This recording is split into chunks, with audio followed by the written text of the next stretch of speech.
down this year alone, and there are heightened fears that many more will go down if something drastic is not immediately done to save Ghana's local banks. UT Capital, and Unibank are all in administration. And there's more trouble as the central bank insists on hiking the minimum capital for all banks operating in Ghana. In the last 2 days, President Akufo-Addo has been meeting with representatives from the various indigenous banks here in Ghana to find out what the way forward will be in this situation. Well, while some are struggling to stay afloat, a few seem to be doing well by expanding. Just last week, we heard the GN Bank announce the acquisition of a $20 million OPIC grant to help it expand. What does that mean for the troubled industry? Here with me is Chief Executive of GN Bank, Issa Adam. Mr. Adam, thank you very much for coming. Thank you for having me. By the way, OPIC means Overseas Private Investment Corporation. So the GN Bank, you have approached this organization and they've given you, what, $20 million? We'll talk about that in a bit, okay. But let's understand what the meeting that the indigenous banks held with the president, came out with. What was that? Would you be able to share with us? Yes, I should be able to share what we discussed with him, with you. You recall that in September 2017, Bank of Ghana announced a new minimum capital, moving it from 120 million to 140 million. We, the indigenous banks, came together and then said that, look, we needed to petition the president so that he will look into the matter, because several representations made to the governor did not yield any results. So we decided to petition the president, and a petition was submitted, signed by the MDs of all the indigenous banks in this country. So we submitted a petition to him, I think about a month ago or so. So it was on the basis of that petition that the president called us into a meeting. That was, I think, 2 days ago. We met him and we deliberated on the issues at stake. It wasn't conclusive, though. Okay. So you are looking to, with the meeting you had with the president, you are looking to reduce or get him to reduce the we are not against the amount that the governor has announced, but what we are talking about is that we want an extension of the time. Because the time given is so short for banks to be able to raise the 280 million, and within a space of 1 year, that is quite that's quite a substantive amount. Substantial. But the meeting was not conclusive. It wasn't conclusive in the sense that we all articulated our views. The president spoke very eloquently, and at the end of the day, he decided that a committee should be put together with 3 representatives from the indigenous banks, 3 from Bank of Ghana, and then 3 from the Ministry of Finance, and that he was going to elect a chairman to lead the committee, and he was giving them 1 month within which to submit a report, so that we'll see the way forward. What would you say was the level of satisfaction among your colleagues who went there at the meetings? We were very satisfied. Even though it wasn't conclusive. It wasn't conclusive, but the approach the president used, I think, was in good order. We found it to be fine, and we believe very strongly that at the end of the day, they will make some concessions. Based on that, would you say that there is, or based on what, would you really say that there is hope for the indigenous banks or for Ghana's local banks' survival in these very trying times? I mean, like in my intro, we indicated that about 3 of the banks already, seem to be down.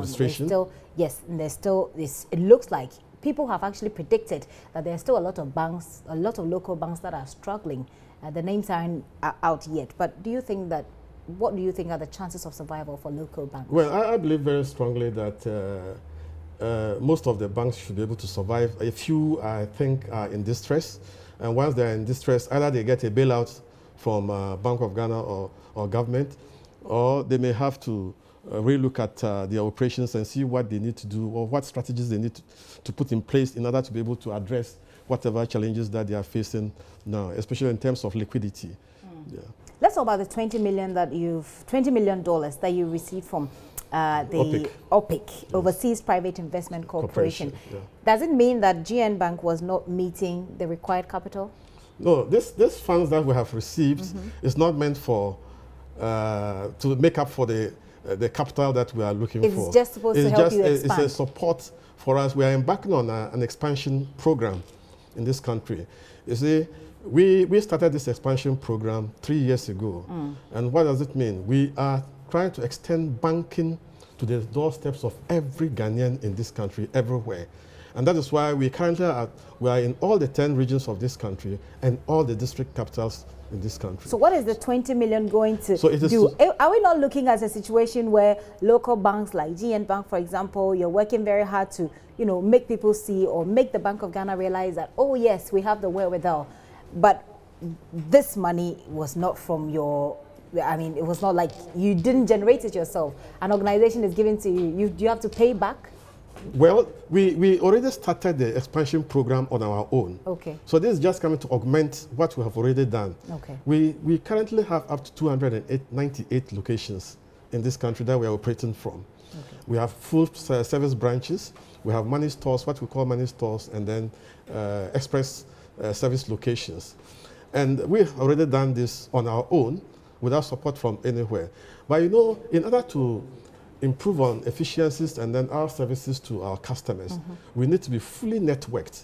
So these funds will help us improve on our communication and technological infrastructure so that we'll be able to serve our customers better, so that all the locations will be networked, such that a customer doesn't need to go to his original or mother branch to do business. You can go anywhere in this country and still be able to access your funds and then do business. Well, let's wrap up with this conversation, but let me ask you quickly of your thoughts on the banks that have not done very well, for which reason the Bank of Ghana has had to, you know, step in, intervene. Of course, they don't like it, but what do you envisage the future will be for these banks? Well, I wouldn't fault Bank of Ghana.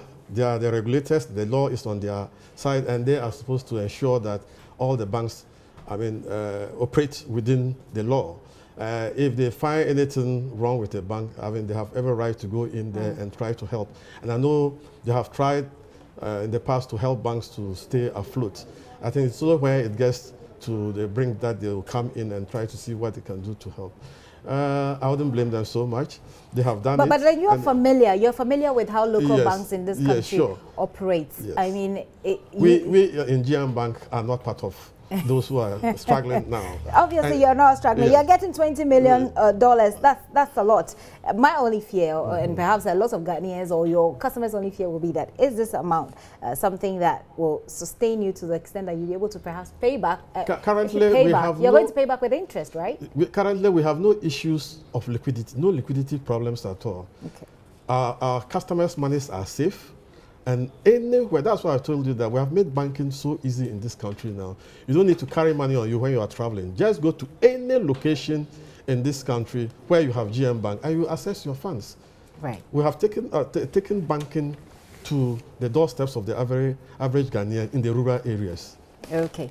Mr. Adam, thank you very much for coming, and hopefully there will be a brighter future for local banks in Ghana. And even though you said the meeting with the president was not conclusive, you said your people left quite satisfied. No, yeah, we're quite satisfied. We're quite satisfied. Yeah. You look forward to greater times, I'm sure. Thank you very much. Okay. Mr. Issa Adams there is the Chief Executive Officer of the GN Bank there. We're talking banking industry and the local banks and their survival rate, etc. You've seen what has happened over the past few months. Well, he says it looks pretty good. We'll see how it goes.